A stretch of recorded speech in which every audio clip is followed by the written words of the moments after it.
Jose Mendez is an enthusiastic, dynamic, and entrepreneurial individual. He is a native from Mexico. He came to this country with no money and no education, but with lots of dreams and a desire to become a success. He joined the sales force in 1999 when he started working in the auto industry, and after becoming a master at his trade, he joined the mortgage and real estate industry in 2005.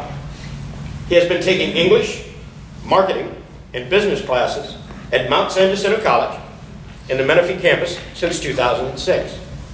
He strongly believes communication is a great tool to achieve success.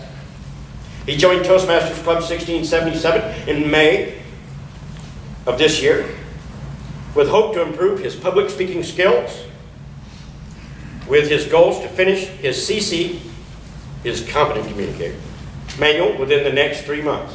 That is a lofty goal, my friend. Today, we'll present to you project number 3. Project number 3, yes.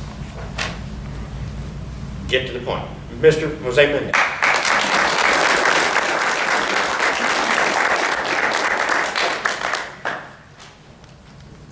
Thank you very much, Mr. Toastmaster. Fellow Toastmasters, excuse me, honorable guests,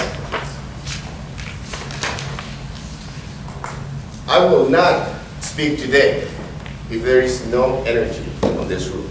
And let me start by asking this side of the audience, how are you doing today? Great. Okay. Let's try this side of the audience. How are you doing today? Great. Much better. How is everybody doing today? First of all, let me start by saying that we are already running the extra mile. Just being here today means a lot. As Mr. Mark Holmes said, we are showing commitment to ourselves, to our family, to our communities, and to our country, that we are willing to sacrifice and to show the world that we can make a difference.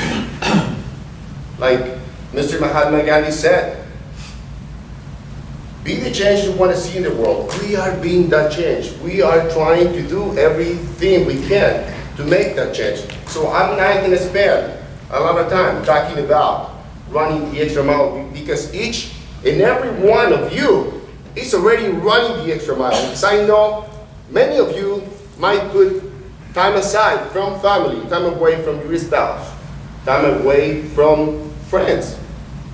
Maybe some business had to be put off because you had that commitment to be here. And for that, ladies and gentlemen, I'll give you all the credits in the world.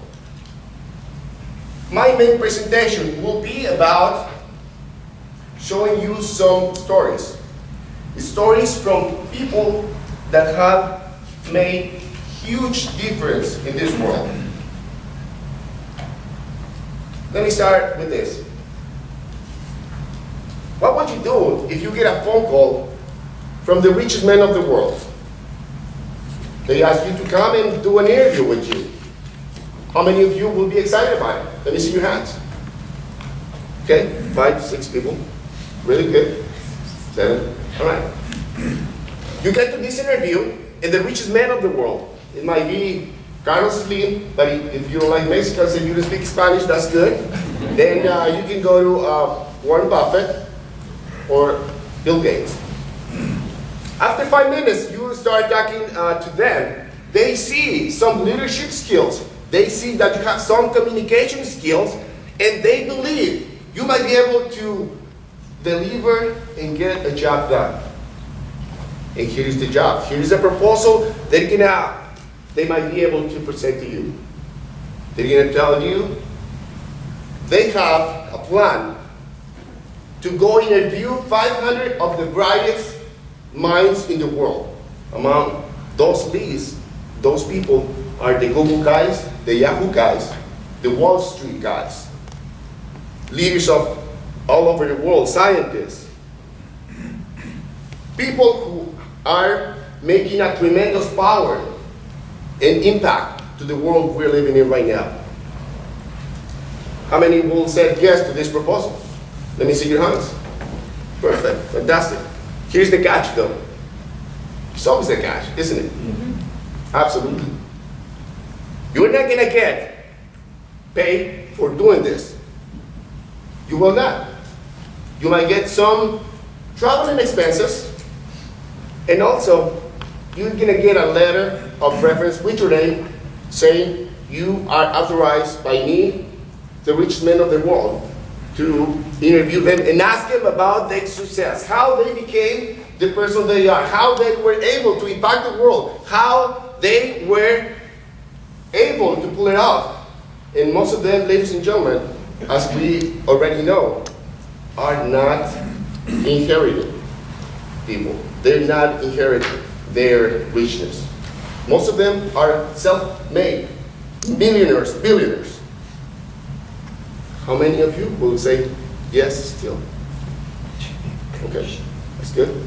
Perfect. Well, this is the situation Mr. Napoleon Hill was faced long time ago when he was in his early 20s. He was still a student. He was trying to make a living. And at that time, Mr. Andrew Carnegie was one of the richest men in the United States and maybe around the world. And he asked Mr. Hill, would you do this task, yes or no? Mr. Hill was kind of intimidated at the time. He says, I wanted to say no, but I couldn't say no. So he had to say yes. He didn't even know what he was getting himself into. His friend, his family, thought he was lost his mind. As probably some of your friends or some of your relatives are thinking about you. What are you doing? Going to toastmasters? What, are you crazy? Are you 15, 17, 18? What? Some people might not understand what we're trying to do. This is the same thing happened with Napoleon Hill. After going and interviewing people around the world, after talking to all of them and asking about what were the secrets of success, what made them good. And among these people were Henry Ford, John D. Rockefeller, Thomas Edison, and many more. So after all this, he even got the opportunity to work with Franklin D. Roosevelt. And he even managed to master a team of advisors, which he calls mastermind, to make sure we could get this country out of the Great Recession in 1939. And here he goes. After being 3 months doing this job with the President of the United States, he got a call and said, Mr. Hill, could you tell me who is paying your salary? And Mr. Hills responded, that's what I would like to know myself, because I don't even know who is paying. But if you insist to pay me, I will take no more than $1 a year for my services. He finished his time. He managed to get this job done. And after he got done with all this, he published Think and Grow Rich, which to the time has sold about 30 million copies all over the world, translated to many different languages. And still to this day, it's an example of encouragement and inspiration for a lot of people and for people that still to come. So here's my last word. Running the extra miles has a lot of benefits. And it's been proven time and time again by the stories Mr. Napoleon Hill told us. And I am sure that you already will see it if you keep coming. Thank you very much.